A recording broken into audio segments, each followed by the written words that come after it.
4 months ago, I packed up my life in Sydney and bought an abandoned homestead in the snowy mountains.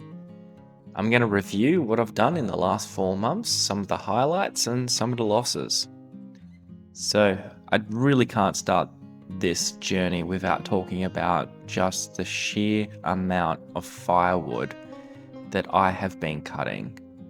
I moved during winter, so it was August in Australia at the time, and the snowy mountains is one of the coldest regions in New South Wales, so it was freezing.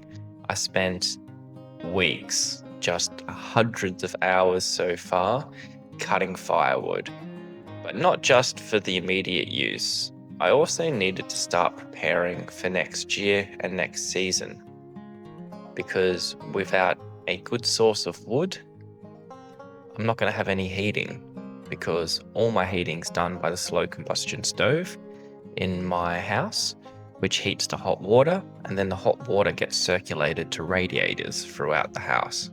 So having an ample supply of firewood is going to be critical to keeping myself warm and surviving the next winter.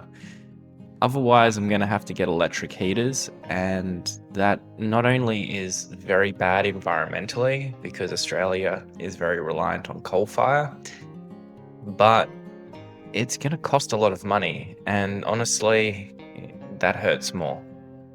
So, preparing firewood, the endless journey.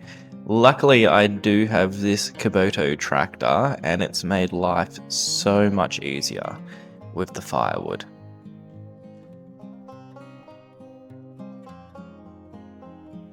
One of the other big projects that's been featuring in my videos has been clearing the land around the house. Now, I'm not clearing it because I'm an environmental destructionist.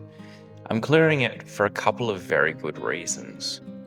The first reason is I need a nice, safe firebreak around the house. Even though my neighbors tell me that there haven't been big bushfires here at any time they can remember, it doesn't mean that bushfires won't come through. And if anything, it just increases the risk, because if you look around my property and the amount of dry wood that's on the ground that would just burn is pretty severe. So the last thing I want to be is caught in a bushfire with trees close to the house, and I even had trees overhanging the house, and that was causing a few issues. One issue was it was dropping so many leaves and sticks and gum nuts into the gutters, which was getting into my drinking water system. And that causes a lot of man hours to be wasted cleaning gutters just because you have a tree overhanging the house. The other reason is that you have constant shade over the house. The sun's never hitting the house, which means it's never heating up. And being in one of the coldest regions in New South Wales, that's no good, because I want to take advantage of any heat source I can get my hands on, whether that be the sunlight or just burning through a lot of wood in the fires to keep the place warm.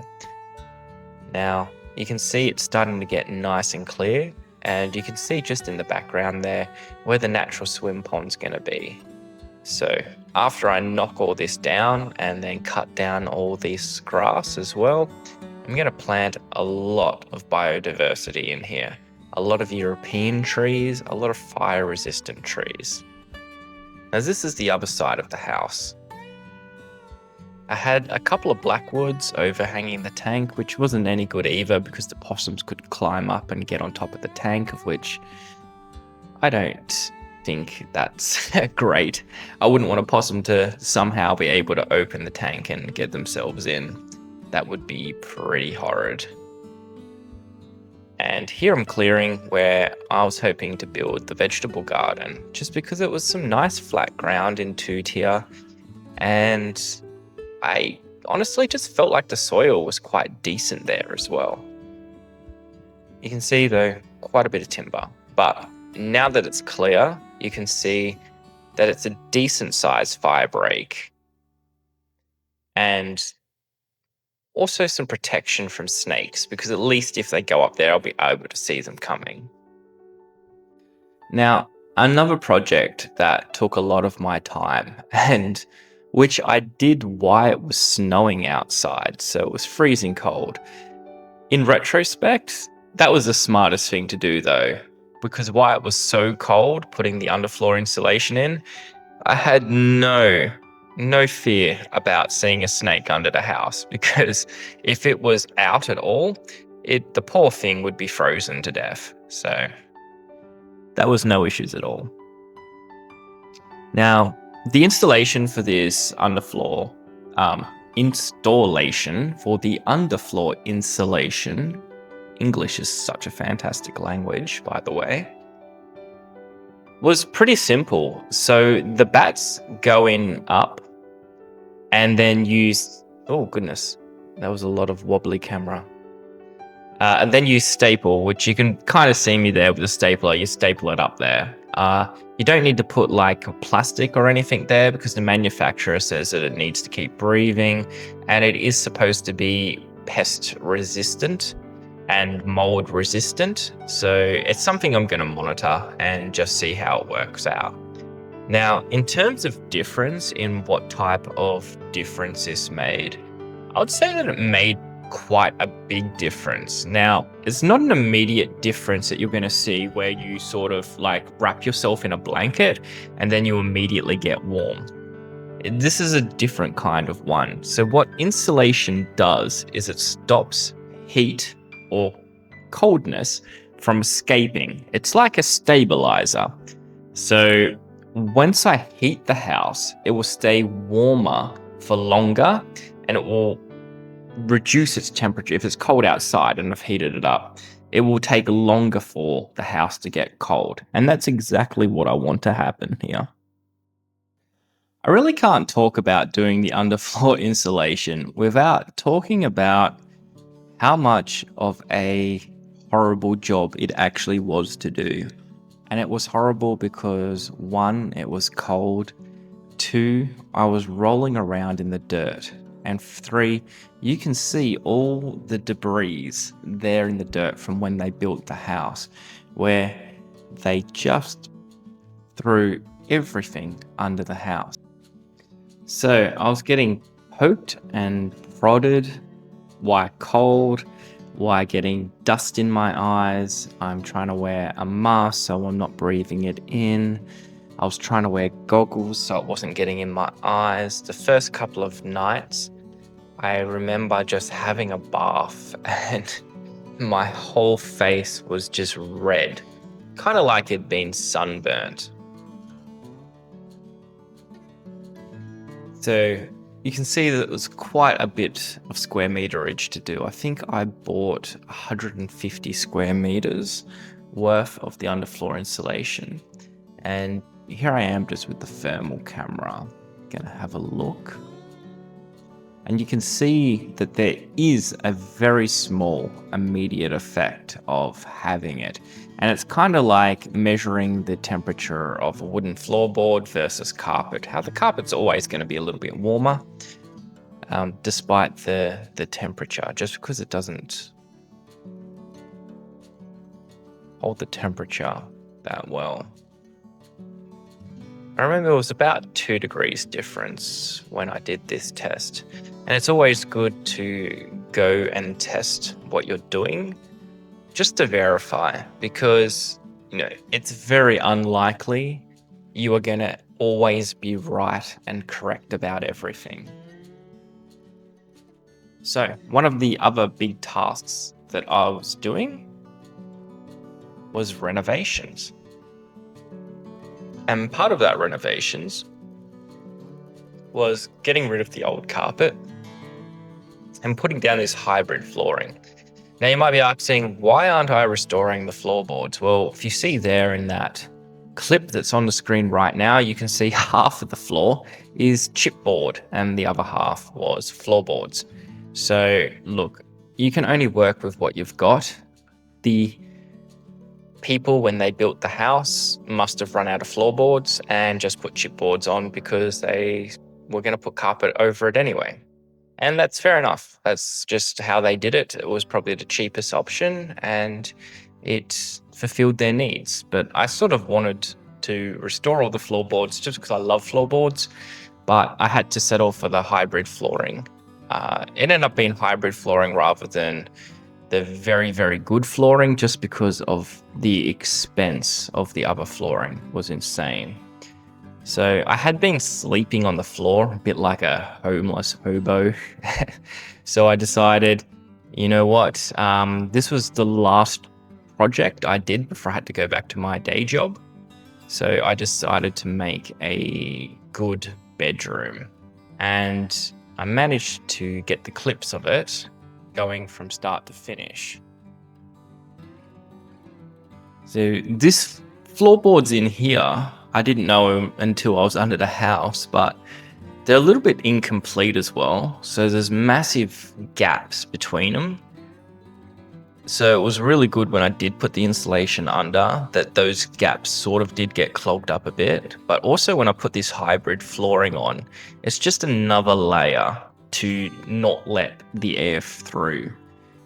So that's good. Rather than carpet, of which isn't solid, which does have holes in it, which would then still let some air leak through. So I ended up making the right decision, even if it was a little bit by accident and not for that specific reason. I did get a heap of IKEA furniture, and I've got to say, yes, it is great, it is brilliant, but when it doesn't fit together right, like it wasn't right here, it's a complete and utter pain in the butt. And it is a little bit fragile as well. Well, maybe I'm a little bit rough. I am a little bit rough as well, so. Anyway, this bed, I got this bed specifically because it has a good head frame on it, which had some storage boxes, which negates the need to have a bedside table. Also just lets you put your phone and your iPad and all your books and whatever you're going to use or watch in bed right there next to you, so it's nice and readily available without making it all cluttered on that bedside table. The wardrobes, I've got to say, were actually so good. They were very easy to put together. They all bolted to the wall, which is great for safety. And even though the drawers and the hangers were very simple, they're very, very functional. So I was very impressed by that. And to be honest, I think this room turned out so good. I've still haven't finished the main room as of yet, even though next time I go back to the homestead, I will be doing it, along with finishing off the vegetable garden. That is the plan, and I hope, if my work can ever settle down.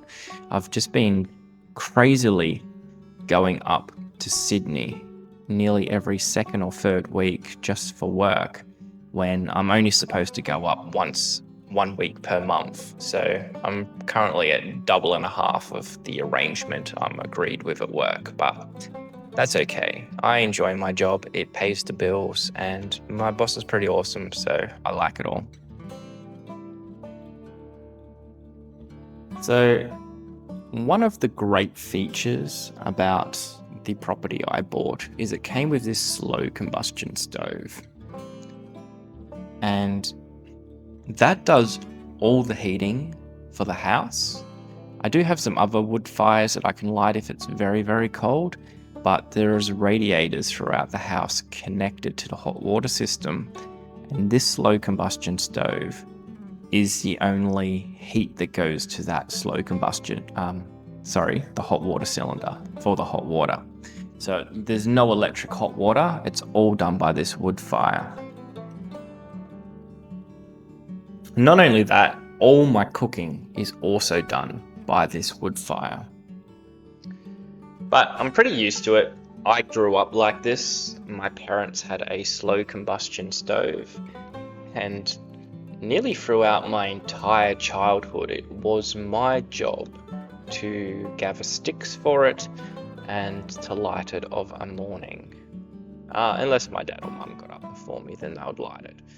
But that was usually how it went. We also used to have a little bit of a sawmill that would cut up wood for the fire. So we weren't cutting up that many logs for it. It was more like the offcuts from a sawmill. It was really good wood actually. Yeah, no complaints. Living sustainably. Well, I think it's sustainable. I guess you can't do this in a city just because the amount of smoke pollution you would have would be crazy. But out here in the country, lots of fresh air. Anyway, this is a throwback to one of the best meals I made, which was this massive steak.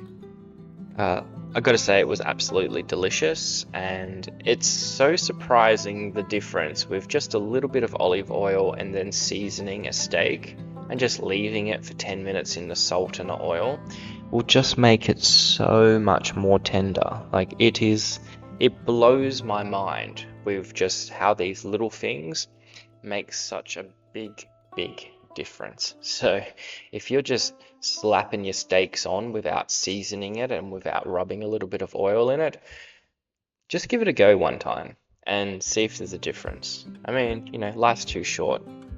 And what's the worst case scenario? You just don't like it and it's just one bad steak. So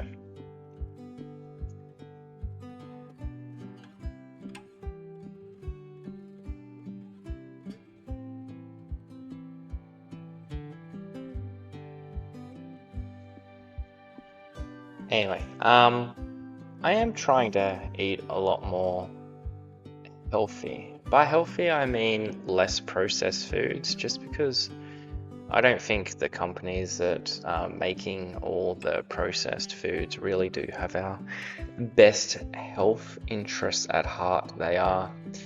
If I have learnt anything from Coles and Woolworths, which are the supermarkets in Australia, the two big ones, is that they will basically do anything to profiteer. And I don't mean that in a defamatory way. I just mean they do not have their customers' best interests at heart. They have been caught over and over with their price gouging.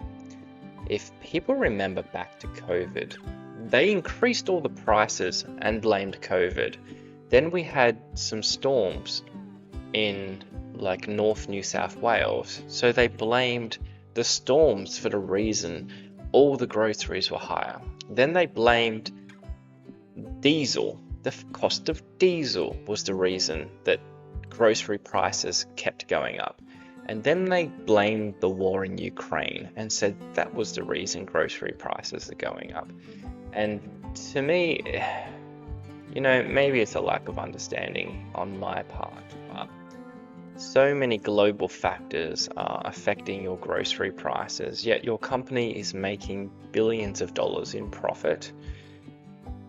I still think there's something wrong. It's kind of like when the banks are, laying off people because, they reckon they're not profitable enough, yet they post a record profit every single quarter. Anyway, it's, the alternative socialism, and we really don't want that. So anyway, back to homesteading, which this channel's about, and enough about whinging about politics and supermarkets. This steak and chips were really, really good.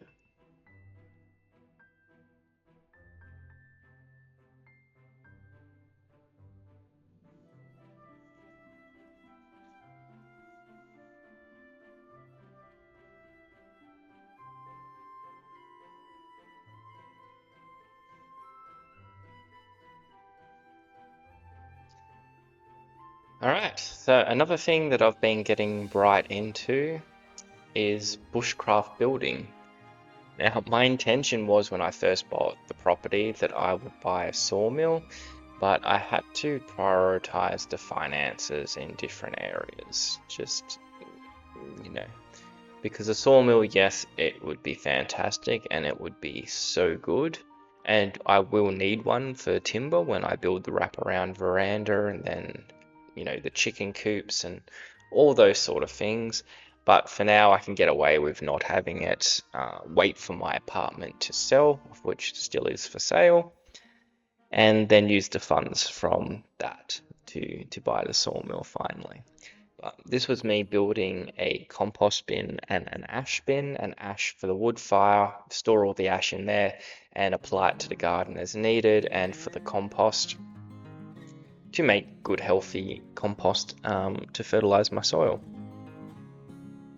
The problem I do have with this compost bin is I didn't put a lid on it or a front wall or a gate, which I'm probably going to have to build a gate, because the local kangaroo or wallaby, whatever it is, has decided it is a great little feed ground anytime I put any salady things in there. And then the crows all think it's fantastic, grabbing all the meat out of it. And I don't know what else is grabbing stuff out of it, but I'm sure if I put the trail cam there, I'll soon be able to see.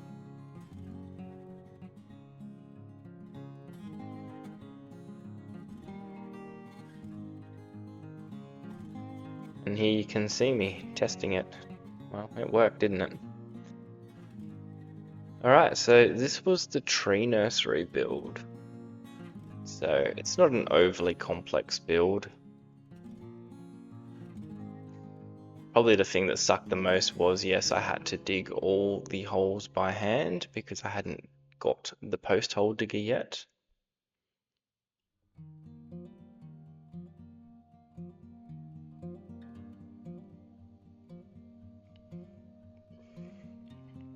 And the reason I needed a little area to start growing stuff is I had bought a heap of seeds and I didn't want to leave them for another season without using them, just because the germination rate would go down. And now that I've said that, I'm pretty doubtful if I'm ever going to get any to germinate anyway, just because the environment here is so unique. It's so much colder than the rest of New South Wales. We still get snow and frost all the way up to January, which is the middle of summer in Australia. Sure, it's not every day, and it's sort of like a once in a blue moon, but it's sort of a once a year or twice a year type thing. Yeah, not every day, but it, maybe one day in January it will actually snow. And that could create a few growing problems, especially with the vegetables. So that's a little bit of a concern, but maybe there's some things I can do to mitigate that. I mean, I wonder what they do in Alaska to mitigate that. They have a very short growing season as well, and I'm sure they're also at risk of getting a blast of snow or frost during their growing season. I guess it's about having the starting them in the greenhouse, having them get as big as they can, and then planting them out. So I did go on the search for some good topsoil, and I did find some on the other side of the farm. I crossed the dam with my tractor. It turns out the dam wall is not too bad at all, because I've now crossed it about 50-60 times moving topsoil over here. And it's good dark topsoil, feels like it's retaining a lot of moisture. It's got a little bit of clay content in it. Oh, that was fertilizer. Just trying to give these ones the best opportunity I can. So I planted a heap of like chives, spring onions, and what else? Some lettuce, some spinach, just to test it to see how they'll go with the soil in these pots. And the intention was that this would be sort of a test thing for the topsoil that I was getting. But after I planted them, I decided just to build the garden beds anyway and just get on with that job.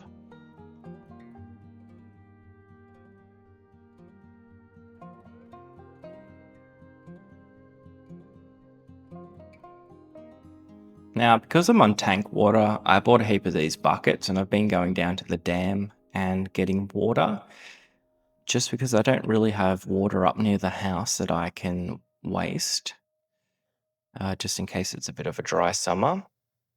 I've got about 3/4 of a tank, which will be more than enough for myself. And I don't have an irrigation system or a pump from the dam at the moment, but I was thinking about getting one soon and running some 2-inch pipe up to at least a hose, maybe try get a 1,000 litre tank from somewhere, one of the Palicon IBC 1,000 litres. And then I'd be able to fill it up 1,000 litres at a time, which would be really good. So as I was talking about before, I got a little bit impatient. I decided just to make the raised garden beds. And you can see that there is 2 different types of color in the soil. That's not wet and dry soil. It's the darker one is a dark clay, and then the lighter one's more of the light topsoil that I've got. So I bought it up just so there would be some of both there. And here I am running the ripper through the ground where I want to put the greenhouse, because I don't have a sawmill yet and I'm not paying for the timber to build nice, neat little raised beds inside the greenhouse. So I decided I'll do a no dig method and I'll just rip it up the first time just to loosen it up. Turns out the soil wasn't that bad. Anyway, that's my time so far on the homestead. It's been fun, honestly. It's been life-changing for me. I'm so much happier. I wasn't enjoying the city. And if any of you can make the switch like I did, I strongly encourage you to do it. It's so fantastic and it's so fun. So if you're enjoying the journey, make sure you like, comment, and subscribe, and we'll keep making content. Thank you. Have a great evening or day.